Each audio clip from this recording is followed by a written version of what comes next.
पिता पुत्र पवित्र आत्मा के नाम पे आमीन। आज का सुबह का प्रार्थना, आज का प्रार्थना चमत्कारी प्रार्थना आज हम परमेश्वर के चरणों में समर्पित करेंगे और परमेश्वर से कहेंगे और मांगेंगे, प्रभु हमारे लोगों को जो तनाव में है पिता परमेश्वर, जो तनाव में है पिता परमेश्वर, जो कष्ट में है पिता परमेश्वर, जो तकलीफ दुख में है पिता परमेश्वर, जो मानसिक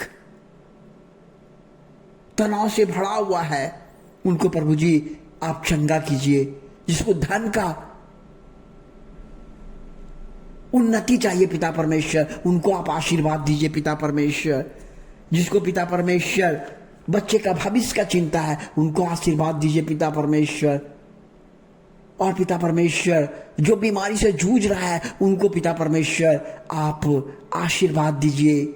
और कई लोग हैं पिता परमेश्वर जो अनेक समस्या से जूझ रहे हैं, पारिवारिक रिश्ते में तनावपूर्ण है पिता परमेश्वर, वैसे लोग को आप चंगा करें पिता परमेश्वर। और तमाम तरह के पिता परमेश्वर जो भी कष्ट तकलीफ दुख हो पिता परमेश्वर, हमारे लोगों को पिता परमेश्वर जो आज मन में सोचते हैं, मन में रखते हैं पिता, उनके जीवन में प्रभु जी परिवर्तित कीजिए। आज के दिन पिता परमेश्वर, आज के दिन में उनका चमत्कार हो पिता परमेश्वर। हमारे प्रार्थना में आप आइए प्रभु जी, हमारे लोगों को आशीर्वाद दीजिए, उस पर दया कीजिए, करुणा कीजिए, क्योंकि आप करुणा करने वाले परमेश्वर हैं। अंधे को आंख देने वाले परमेश्वर हैं, लंगड़े को चलाने वाले परमेश्वर हैं, आंधियों को शांत करने वाले आप परमेश्वर हैं। 12 साल से लहू बहने वाले औरतों को चंगा करने वाले आप परमेश्वर हैं। जैनुस की बेटी को, मरे हुए बेटी को जिंदा करने वाले आप परमेश्वर हैं। और बैतसैदा के कुंड में 18 बरस से जो भीख मांग के अपना जीवन गुजारा कर रहा था, उनको जीवन को छू के उनको नया जीवन देने वाले परमेश्वर आप हैं। क्योंकि आप वह परमेश्वर हैं जो मनुष्य को एक नया जीवन देते हैं, मनुष्य को नया करते हैं, मनुष्य की स्थिति को चेंज करते हैं। आज संसार में आपका आवश्यकता है पिता परमेश्वर, आपका आवश्यकता है पिता परमेश्वर। प्रभु जी हमारी प्रार्थना में आप आइए और हमारे लोगों को,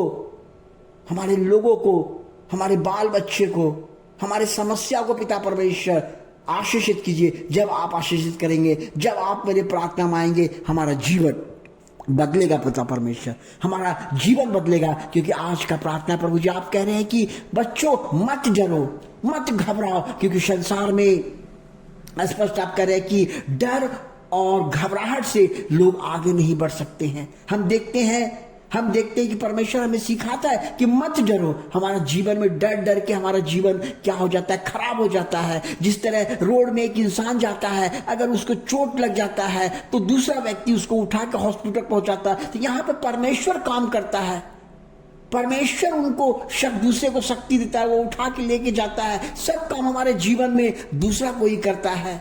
इसलिए परमेश्वर कहता है कि मत डरो, मत घबराओ, हिम्मत रखो, मैं तुम्हारे जीवन में, मैं तुम्हारे परिवार में, मैं तुम्हारे बल लेकर आऊंगा और तुम्हारे जीवन को चेंज करूंगा।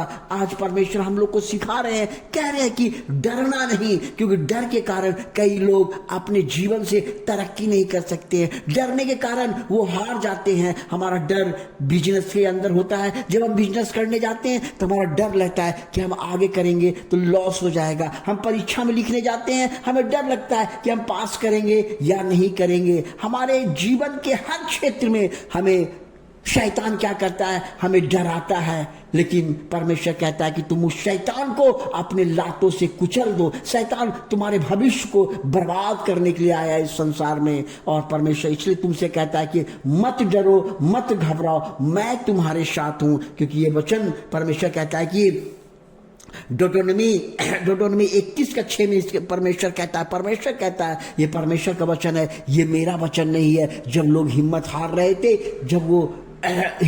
रहे थे, जब उसका मन टूट गया, तब परमेश्वर अपने बच्चों से, अपने बालकों से, अपने लोगों से कहता है कि हिम्मत बांधो।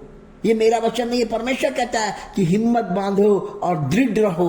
परमेश्वर कह रहे हैं कि हिम्मत बांधो और दृढ़ रहो और उनका भय मत करो और नो ही उनके कारण घबराओ। किसी भी कारण से परमेश्वर बोल रहा है, चाहे हमें परीक्षा में एग्जाम में फेल हो जाए, धन दौलत का कमी है, चाहे कुछ भी समस्या हो जाए, प्रभु कह रहे हैं कि मत घबराओ। तुम जो भी समस्या हो जाए, कोई भी समस्या से परमेश्वर बोल रहा है कि मत घबराओ, क्योंकि तेरा परमेश्वर स्वयं तेरे संग चलता है। देखिए स्पष्ट बोल रहा है कि प्रभु तेरे स्वयं चलता है। परमेश्वर आपके स्वयं चलेगा, आपके साथ चलेगा, आपके परिवार के साथ चलेगा। आप जहां काम पे जाएंगे वहां चलेगा, आप जहां बिजनेस की जगह में जाएंगे वहां चलेगा, वहां पे परमेश्वर रहेगा। और परमेश्वर आपको क्या करेंगे? हिम्मत देंगे, ताकत देंगे। वह ना तो तुझे धोखा देगा और ना तुझे छोड़ेगा। परमेश्वर कहता है कि वो धोखा नहीं देगा, ना तुझे छोड़ेगा। तो हम क्यों दूसरे पे भरोसा करेंगे? परमेश्वर मेरे को बोल दिया कि मैं तुझे नहीं छोड़ूंगा। तो भाइयों, जितना भी मुसीबत आए मत डरिए, मत घबराइए। प्रभु कहता है मैं तुझे नहीं छोड़ूंगा, मैं तुझे नहीं त्यागूंगा, क्योंकि मैं उस शैतान को मार डालूंगा, नाश कर दूंगा और तुम्हें ऊपर उठाऊंगा, तुम्हें विजय दिलाऊंगा और शत्रुओं को झुका दूंगा। और वो फिर बाद में कहेगा कि नहीं रे, उनका परमेश्वर महान है। इसलिए प्रभु आज कहते मत घबराओ, मत डरो, चाहे मुसीबत कुछ भी हो, चाहे समस्या कुछ भी हो। परमेश्वर कह रहे हैं कि नहीं घबराना है, चाहे बीमारी क्यों बराना हो, चाहे मुसीबत हो।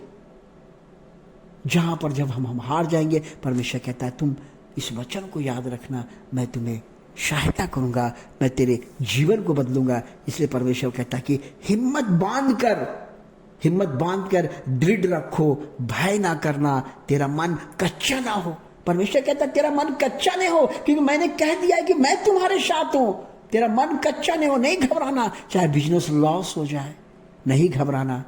चाहे नौकरी मिले, नहीं घबराना। चाहे धन का कमी हो, नहीं घबराना। चाहे फसल नहीं हो, नहीं घबराना। मैं तुम्हें हर काम सही समय पे करके दूंगा, क्योंकि जहां तू जाएगा वहां तेरा परमेश्वर जाएगा। जहां तू जाएगा वहां तेरा परमेश्वर जाएगा। प्रभु ऐसे वचन बोलने से मेरे मन तन को शांति मिलता है। चाहे जो भी बीमारी हो, परमेश्वर उसे चंगा करेगा। चाहे जो भी एग्जाम हो, परमेश्वर उसे निकालेगा। चाहे कर्ज हो, परमेश्वर उसे निकालेगा। चाहे हिम्मत हार चुके हैं, परमेश्वर उसे निकालेगा। परमेश्वर कहता है कि मत डरना, मत घबराना और तेरा मन कच्चा ना हो। कच्चा नहीं करना, छोटी छोटी बातों में डर जाना, छोटी छोटी बातों में घबरा जाना।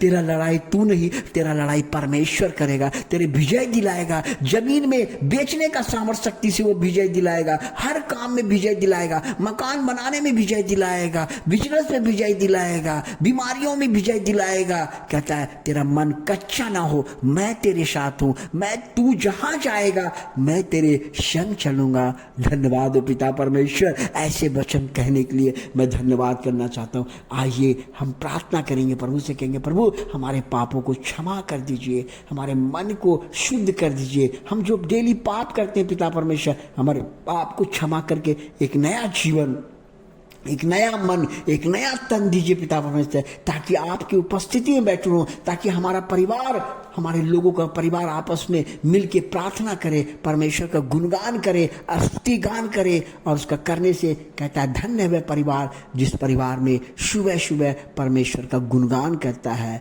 स्तुति गान करता है। धन्य है वह परिवार जो परमेश्वर का गुणगान करता है, कीर्तन करता है, भजन करता है। और उसी परिवार के लिए परमेश्वर धन्य कहते हैं। जहाँ परमेश्वर है वहाँ आज़ादी है, जहाँ परमेश्वर है वहाँ चिंता से, फिक्र से दूर है। परमेश्वर वहाँ किसी व्यक्ति को अपने चिंता लाने के लिए नहीं रखता है, क्योंकि परमेश्वर आज़ादी है, परमेश्वर शांति है। धन्यवाद हो पिता परमेश्वर आज के दिन के लिए। हमारे लोगों को प्रभु जी जो बिजनेस करते हैं, जो धंधा करते हैं, जो बाल बच्चे सभी तरह के समस्या से जूझ रहे हैं, उनको आशीर्वाद दीजिए। वो आपके लिए पिता परमेश्वर गवाही बने पिता परमेश्वर, गवाही को लेके आए प्रभु जी। उनके बाल बच्चों को आशीर्वाद दीजिए, शांति दीजिए, बीमारी में चंगा कीजिए पिता परमेश्वर, बिजनेस में आशीष दीजिए, धन का कमी को आशीषित कीजिए प्रभु जी।